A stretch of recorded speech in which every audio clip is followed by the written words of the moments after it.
कि हमें चलता फिरता मंदिर बनना है। ये बने हुए महात्मा हमारे मध्य आए हुए समझाने के लिए। और हर युग में यही हुआ है, जब परोपकार की बात करो, परमार्थ की बात करो, परहित की बात करो तो किसी का ध्यान नहीं होता। अभी कह दिया जाए कि 100 रुपये 50 रुपये किलो की शक्कर 10 रुपये में मिल रही है, 5 रुपये में मिल रही है, तो यहाँ सुबह हो जाएगी लेकिन लाइन खत्म नहीं होगी लेने वालों की। लेकिन यहाँ कह रहे महाराष्ट्र के संदेह हो गया, पुका ना लगे रुका मोल का ही, ले लो आके जानकारी प्राप्त कर लो। इसलिए दास को ये कहना पड़ा कि ईश्वर किसी को प्राप्ति नहीं करा रहे, चलता फिरता ईश्वर ही बना करके सत्संग जी निरंकारी मिशन आज इस धरा पर। और यही हुआ पिछले 3 साढ़े 3 युग में। सतयुग हमारे बीच से चला गया, त्रेता चला गया, द्वापर चला गया, कलयुग के बताते हैं 5000 से ज्यादा वर्ष हमारे बीच से चले गए। कितने कितने गुरु पीर पैगंबर आए, उन्होंने यही संदेश दिया कि ईश्वर को जान लो।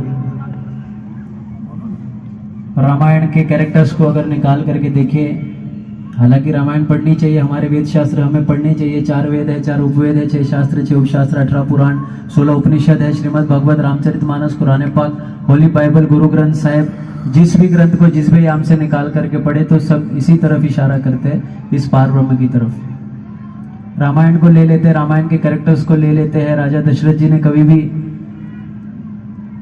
भगवान श्री रामचंद्र जी महाराज को परमात्मा नहीं समझा, बेटा ही समझा। इसलिए तो वनवास पर भेजने का निर्णय उन्हें दिल पे पत्थर रख करके लेना पड़ा, और उसी के विलाप में, उसी के वियोग में उन्होंने अपने नश्वर शरीर का भी त्याग कर दिया।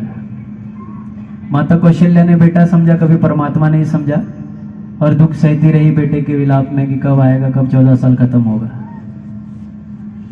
लक्ष्मण जी साथ तो गए वनवास पर, लेकिन कभी भी उन्होंने परमात्मा नहीं समझा, भाई समझा कि भैया की सुरक्षा के लिए मुझे जाना पड़ेगा। क्योंकि जब माता कौशल्या से पूछा कि क्या करूं, मैं भी चला जाऊं, मेरा मन नहीं लगेगा यहाँ भैया के बिना, तो फिर सत्संग जी माता कौशल्या ने कहा कि लक्ष्मण जी, जहां राम था अवध निवासु, जहां राम है वहीं तो अवध है। अगर वो यहाँ से जा रहे हैं तो फिर तेरा यहाँ रहना किस काम का। भाई की सुरक्षा के लिए साथ में चले गए। रावण ने एक राइवलरी देखा, एक दुश्मन देखा, एक कॉम्पिटिटर देखा, परमात्मा नहीं समझा कभी भी भगवान श्री रामचंद्र जी महाराज को। और उसके साथ क्या हश्र हुआ हम सब टेलीविजन पर भी देखते हैं, किताबों में पढ़ते हैं। इन सारी प्रक्रिया के बीच में एक ऐसा वानर हमें मिलता है कैरेक्टर, जो था तो वानर लेकिन उसने परमात्मा देखा भगवान श्री रामचंद्र जी महाराज के अंदर, और पूरी प्रक्रिया के अंदर रामायण समाप्त होने तक वो स्वयं परमात्मा बन गया। आज जितने मंदिर भगवान श्री रामचंद्र जी के नहीं है, उससे कई ज्यादा मंदिर हनुमान जी के हैं।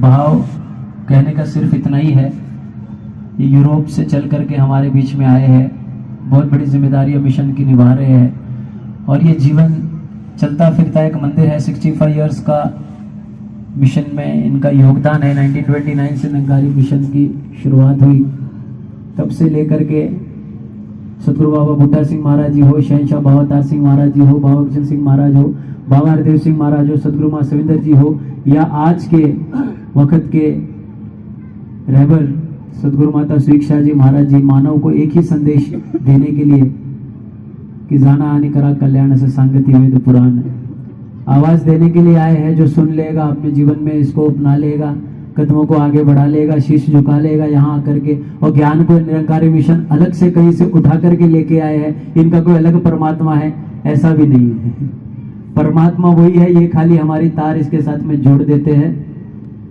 और फिर पूज्य विवेक शौक जी हमारे मिशन के विद्वान महात्मा कहते हैं कि विवेक हम कम से कम इंसान तो बन जाए। अरे इन्हें तो शौक है हमें खुदा बनाने का, ये तो आए इसलिए कि धरा पर सतयुग फिर से दोबारा से आ जाए, मानव के करीब आ जाए, मानवीय मूल्य जो कमजोर है वो मजबूत हो जाए, प्रीत प्यार नम्रता सहनशीलता विशालता जो मानवीय गहने जो मानव ने कहीं पर उसको छुपा करके रखे अपने मन के अंदर, उसको बाहर निकाल करके उसका इस्तेमाल किया जाए और इंसान से प्रेम करे। इसके लिए सत्संगी सतगुरु माता स्वीक्षा जी महाराज जी आज अपने सुख चैन की परवाह किए बिना, दिन रात की परवाह किए बिना, हालांकि सदगुरु त्रिलोकीनाथ होता है, त्रिलोक का मालिक होता है, सर्वशक्तिमान होता है, सर्वगुण संपन्न होता है, सर्वकला समृद्ध होता है। मानस तो यहाँ तक कहते हैं कि भ्रिकुटी विलास सृष्टि लई होई, अपनी आईब्रो भौ हल्की सी टेढ़ी करे तो सूरज चांद सितारे इधर से उधर कर सकता है, इतनी शक्ति सदगुरु अपने पास रखता है। लेकिन एक प्रक्रिया बनाई है, एक प्रोसेस बनाया है। 4वां अध्याय 34वां श्लोक 5000 वर्ष पहले श्रीमद् भगवद गीता लिखी गई, उसमें भी भगवान श्री कृष्ण जी ने अर्जुन को यही प्रोसेस समझाया कि तद विधि प्रणिपाते ने परिप्रश्न न सेवया, हे अर्जुन, जो मेरे पास प्रणिपात होकर बिल्कुल डंडे की तरह सीधा अपने अहम को मिटा करके, अपने अस्तित्व को समाप्त करके, जो मेरे चरणों में आकर के सिर्फ निवेदन प्रार्थना करे कि मुझे मेरे असल स्वरूप के दर्शन करा दो। और हे अर्जुन, जो मुझे मेरे असल रूप में जान रहा होगा वो उसी क्षण तुझे मेरे असल स्वरूप के दर्शन करा देगा। कल परसों बरसों की बात नहीं है यहाँ पर, अमावस में आ जाना, पूनम पर आ जाना, 7 सोमवार करके आ जाना, ऐसी कोई बात नहीं है यहाँ पर। अभी आज नगद कल उधार, बड़े बड़े सेठ जी यहाँ पर बैठे हैं, दुकान के बाहर लगाया होता है आज नगद कल उधार, आज दे दो भैया, कल हम उधार का पता नहीं है। ये भी नगद देने के लिए आए हैं सत्संग, यूरोप से चल करके हमारे बीच में। कल परसों की बात नहीं कर रहे, रहमत करो, बख्शिश करो।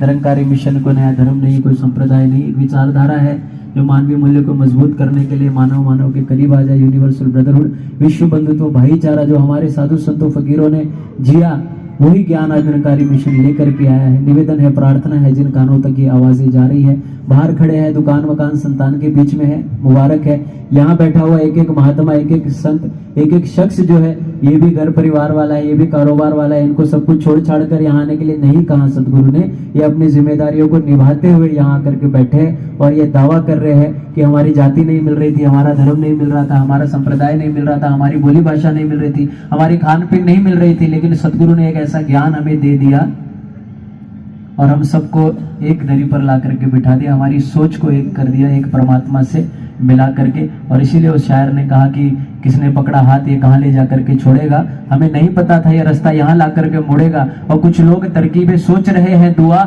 इंसान बनाने की, उससे पहले ये सबको खुदा बना के छोड़ेगा। साथ संगीत से कहिए निरंकार जी।